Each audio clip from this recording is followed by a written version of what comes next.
अगली खबर की और अगली खबर आपको बता दें दिल्ली से, जहां पर दिल्ली में नहीं सुधर रही आबो हवा। बड़ी जानकारी, बेहद खराब श्रेणी में पहुंचा AQI 450 से अधिक दर्ज किया गया AQI। बड़ी जानकारी आपको बता रहे हैं।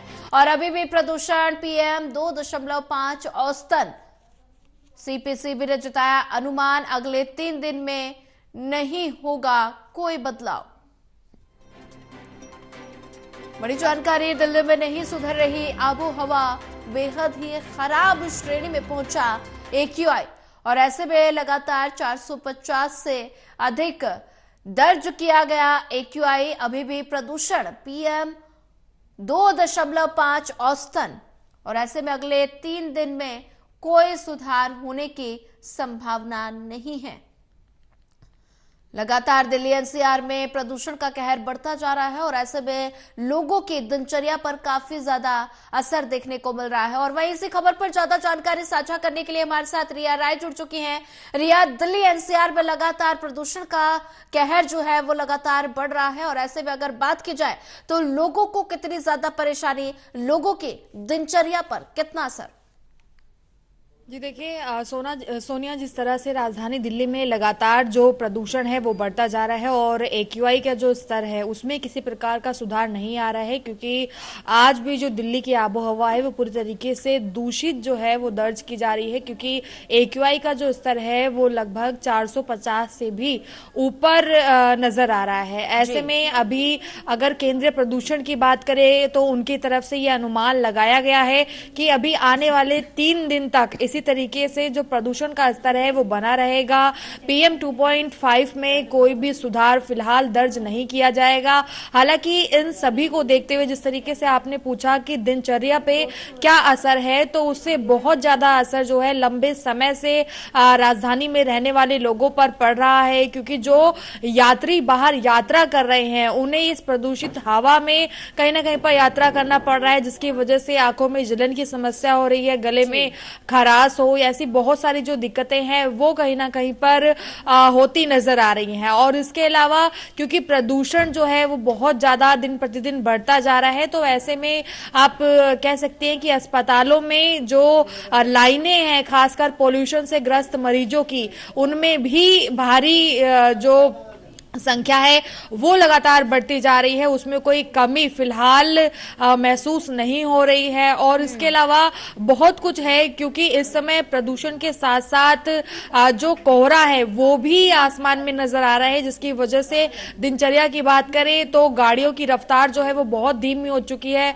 और कई लोग जो है वो इस बात से भी प्रभावित है कि आखिर संशय में है कि आखिर बाहर निकलने पर जो स्थिति वो देख रहे हैं वो प्रदूषण की है या फिर वो फॉग की है, यानी कि कोहरा है या प्रदूषण है। तो ऐसे में बहुत सारे लोग जो है वो मास्क लगाकर अपना बचाव कर रहे हैं, क्योंकि वो समझते हैं कि प्रदूषण का जो स्तर है वो बहुत ज्यादा गंभीर श्रेणी में दर्ज किया जा रहा है। लेकिन वहीं पर कुछ संशय की वजह से, क्योंकि धुंध बहुत ज्यादा है, तो उसकी वजह से कहीं ना कहीं पर कुछ जो लोग हैं वो मास्क का इस्तेमाल नहीं करते हैं। लेकिन हवा बहुत ज्यादा जहरीली है, क्योंकि हमने जिस तरह से अभी तक जो एक्सपर्ट्स है पोल्यूशन के, उनसे जिस तरह से बातचीत की है, उनका यही कहना है कि दिल्ली में अगर प्रदूषण की बात करें तो वो ना सिर्फ सर्दियों में होता है, बल्कि वो पूरे साल जो है हवा पूरी तरीके से प्रदूषित रहती है, लेकिन वो गर्मी की वजह से दिखाई नहीं देती। सर्दी में जो मॉइस्चर होता है, नमी जो होती है, वो कहीं ना कहीं पर पूरी तरह से फैल जाती है,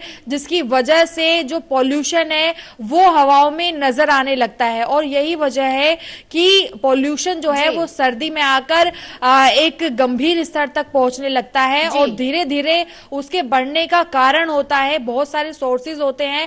पहला ये होता है कि सर्दी में जो मॉइस्चर है वो बहुत ज्यादा नम हो जाता है, जिसकी वजह से जगह जगह पर जो कंस्ट्रक्शन कार्य चल रहे हों या फिर डैमेज सड़कें हों, उनसे जो निकलने वाला जो भी आप कह सकते हैं कि मिट्टी के कण हो, वो सभी जम जाते हैं और धीरे धीरे उनका जो असर है वातावरण में नमी कमी होने के कारण ठीक है, नजर रिया, आने अगर बात लगता है की और जाए- यही सबसे बड़ा ठीक है। कारण है पोल्यूशन का। और अगर इस पे राहत की बात करें तो राहत जो है ज्यादा से ज्यादा पेड़ों को लगाकर, यानी कि जो एनवायरमेंट है उसके जरिए ही बचाव हो सकता है। जितने भी कॉस्मेटिक उपाय जो किए जा रहे हैं, चाहे वो सरकार हो, दिल्ली सरकार हो या फिर केंद्र सरकार हो, उनसे कोई भी प्रभाव प्रदूषण पर नहीं पड़ता, वो टेम्परेरी होता है। इस तरीके के सुझाव जो हैं इस समय एक्सपर्ट के माध्यम से दिए जा रहे हैं। तो दिल्ली में रहने वाली जनता से लगातार सरकार भी अपील कर रही है कि बेहद जरूरी होने पर ही अपने घर से बाहर निकलें, और ऐसे में क्योंकि अभी कॉस्मेटिक सोर्सेज ही यूज किए जा सकते हैं